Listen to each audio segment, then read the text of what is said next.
читатели риска люди возрастные. Не у всех у них теперь хорошее зрение за эти годы. Поэтому начитаю хоть и скрипучим голосом.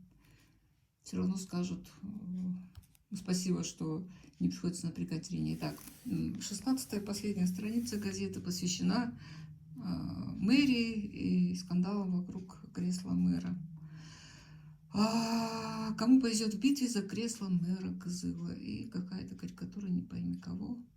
Сложно узнать в этой карикатуре. Человек с короной. Ну, в общем, текст такой. Кызылчане спокойно наблюдают, что творится вокруг мэра Кызыла Карима Саканола, на которого заявление донос написала глава города Ирина Казанцева.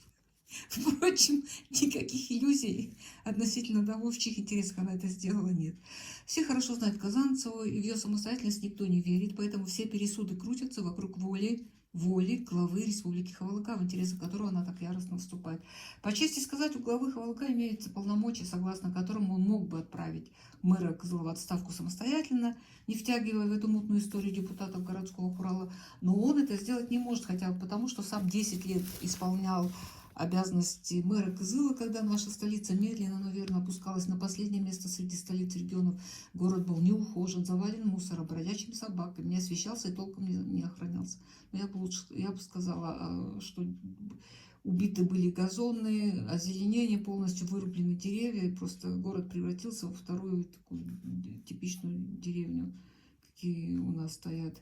Дороги были разбиты до такой степени, что проехать по ним не представлялось возможным. В общем, Хавалык на самом деле являл собой самого никчемного мэра всех времен. Не случайно, когда к нему прилипло прозвище Хавалык в переводе на русский «свинья», неправильный перевод, абсолютно неправильно. Тот обманул Сергея Конфиза с этим переводом.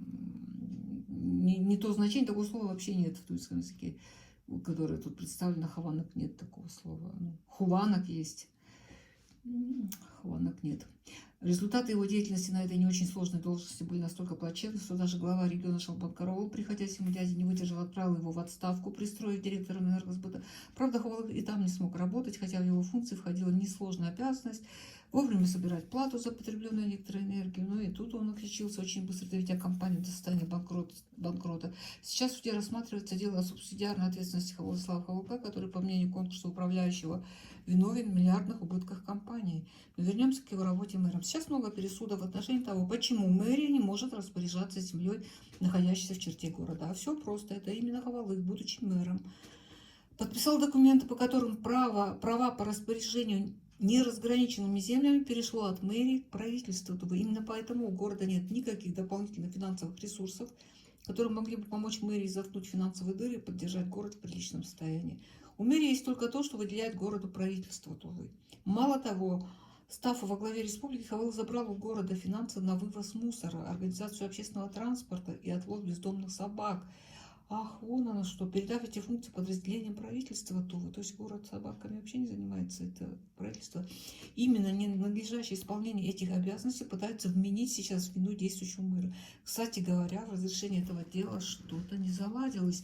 Очередное судебное заседание было назначено на 25 февраля, однако председатель суда Дантупай вдруг ни с того ни с сего забрала дело у судьи Верещагина и передала дело для рассмотрения судьи Печеву. Это дает основание полагать, что приехавший из Абакана с судьей договориться не получилось, и в связи с чем пришлось менять судью. А тут появились слухи, что брат председателя городского суда Дантупай отправлен в свое время в отставку незаконное решение по имущественному делу, принятому в превышении полномочий. Вдруг загорелся желание поработать в правительстве в должности зампреда по внутренней политике. А для этого ему необходимо стать для Хавалыка нужным человеком. И вот отсюда, похоже, и растут ноги всей этой кутерьмы вокруг судебного дела по увольнению мэра. Но многих интересует, кого Хавалык хотел бы усадить в кресло мэра вместо Саканола.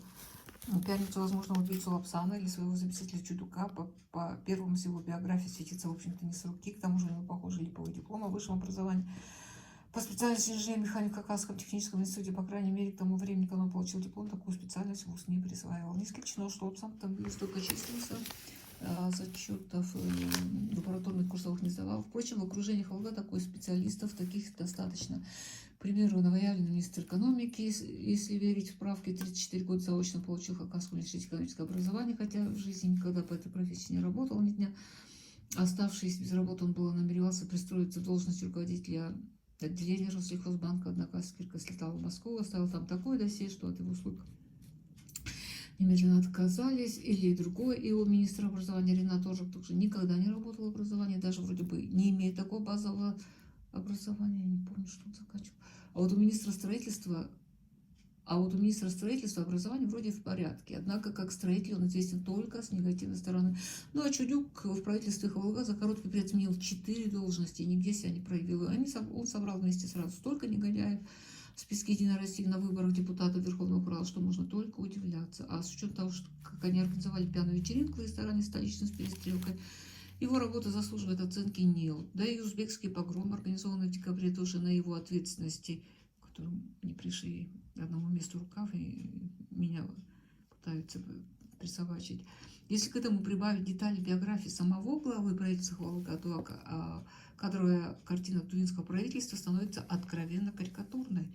И вот в такой ситуации Хавалык не нашел ничего иного, как затеять свару внутри «Единой России». С дележом кресла мэра Козыла более глупого, недальновидного решения придумать было невозможно. В Москве таких ходов главы ТУ чиновники находятся в растерянности, а главный тувин Шойгу, между тем, держит паузу, не проявляясь в отношении. Но все, конечно, понимают, что в Туве и Единой России без его ведома ничего случаться не должно, потому что сколько бы Хавалык не тасовал судей городского суда, последнее слово остается за Верховным судом Тувы. Кстати говоря, всем чиновникам, имеющим фальшивые дипломы, хотелось бы дать совет не позориться и добровольно оставить государственную миграционную службу, потому что рано или поздно все тайное становится явным, и тогда только позор. Пишет редакция газеты «Риск». Это не я просто начитываю.